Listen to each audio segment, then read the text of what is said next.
going on, guys? Welcome back to the channel. I just got done watching the Apple TV Plus original movie, The Gorge, directed by Scott Derrickson, starring Miles Teller and Anya Taylor-Joy. This is my non-spoiler thoughts on the movie. Let me know your thoughts on the film down below in the comment section. Were you excited for this one? Did you even know it was coming out? What did you make of this genre-bending film? Let's talk about it all down below. Hit the like button, subscribe button, notification bell, and let's get into this. So, I like Scott Derrickson, really big fan of the Black Phone. Dig Doctor Strange for the most part. I'm looking forward to the Black Phone too, but I had no idea this movie was even coming out until it was on Apple TV Plus just the other day, starring Anya Taylor-Joy and Miles Teller. The recipe for this was right up my alley. I didn't really know what to expect, didn't watch a trailer, but safe to say, pretty damn good. Oh, two highly trained operatives become close after being sent to protect opposite sides of a mysterious gorge. When an evil emerges, they must work together to survive what lies within. And kicking things off with the positives, I thought the romantic aspect about this film was just flawless, and that really revolves around our chemistry between Miles Teller and Anya Taylor-Joy. A lot of the film towards the beginning is them looking through binoculars at each other, writing signs and like writing on a whiteboard and kind of talking and communicating that way. That's the majority of the beginning of the movie. If it just felt like they got the butterflies, I thought they did a really nice job with that. I mean, I was kind of getting butterflies watching. You could really feel the romance really building. Everyone was calling this movie a romance with sci-fi, and I was like, what romance can you do with like a sci-fi like this? And I dug it. That was probably my favorite part about this movie, was the romance between Miles Teller and Anya Taylor-Joy. And their chemistry was off the charts. If the chemistry wasn't there, it would have been just all over the place. It would have been absolutely terrible. And it was there. And it really, really was. And I love Miles Teller. I thought he'd be a lot bigger after Top Gun Maverick. I'm really glad he came through this movie. Anya Taylor-Joy does no wrong in my eyes. I thought she's always fantastic. I dug these two together. I would like to see them work together again. When you move on from the romance to like the sci-fi slash action, this is a straight blockbuster that you damn near want to watch on the big screen. I watched it from home. 65-inch 4K TV. It looks good, but I thought to myself several times, seeing this in the theaters might have been that much better. I wish I got to go to the theater and watch this one. Nonetheless, the Gorge and these hollow men, as they're called, basically banshees of hell, it was fantastic. They looked great, and like they were so menacing, they were so scary. You really don't know what to expect with them. Neither do Miles Teller or Anya Taylor-Joy. You kind of find out what these things are with them, and it did such a good job because you're so focused on the romance. All of a sudden, we forgot what the mission at hand is for. Not letting these hell banshees out of the gorge. It was just so good because you're so focused on the romance. You're like, wow, this is great.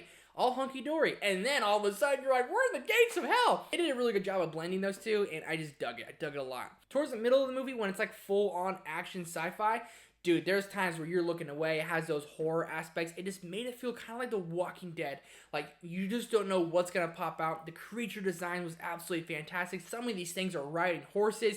There's like big spider things. It gave me vibes of like Lord of the Rings when they're going through Shelob's caves, or like King Kong when they're down in the pits. It just had so many different vibes in there where you were kind of like, oh my god, this is brutal. The action was just done great. And you just have two highly trained snipers, just two badass people who don't get phased. I would have been phased. I would have been dead immediately. But to see these two just so calm, so cool, so collected, they're there for each other. They now have something to live for and to fight for. It was just chef's kiss right on top. Obviously, I have a lot of positives on this movie, but moving on over to the negative side, which I don't have much, just a couple minor nitpicks I would say throughout there, is that number one, it did feel a little long towards the end. It's a little over 2 hours. I hate complaining about runtimes, but I was like, all right, we could have sped things up just a little bit. And when you get to that third act, and there's obviously a main bad guy throughout the movie, or bad guy, and they really aren't the antagonists throughout the film. They're in the beginning and they're at the end. It felt kind of anticlimactic how we just had our fight with our bad guy in the third act. I felt it was like, oh, that was it?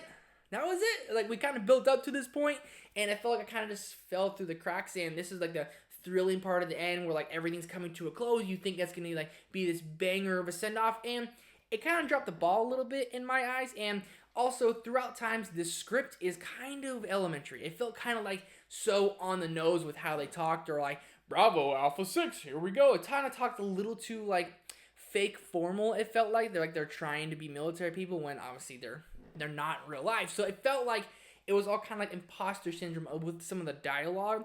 And by the ending, I dug the ending. I liked where they went with it. It just felt a little bit rushed. Like, obviously the runtime was a little long, but when you get to the end, it was like big climax, boom, ending, and the movie was over. All that to say, I still dug The Gorge quite a bit, and for how early it is in the year, this is my favorite movie of 2025 so far, and it's a huge surprise for me. Before I give you guys my score, let me know your thoughts down below in the comment section. Did you like The Gorge? Have you checked it out, or are you planning on it? Let me know down below. At the end of the day, Scott Derrickson gave us a fire, romantic, sci-fi, political thriller epic. And I dug it. Starring Miles Teller, Anya Taylor-Joy. Their chemistry is off the charts. The romance is beautiful. The sci-fi action was epic. Just dropped the ball towards the third act a little bit. Nonetheless, I dug the hell out of this movie, and I'm going a solid 4 out of 5 for The Gorge. Huge surprise for me. I dug it a lot. Probably one I'm going to watch again soon. Let me know your guys' thoughts and opinions on The Gorge down below in the comment section. Hit the like button, subscribe button, notification bell. Thank you for watching and for being here, and I'll see you in the next one.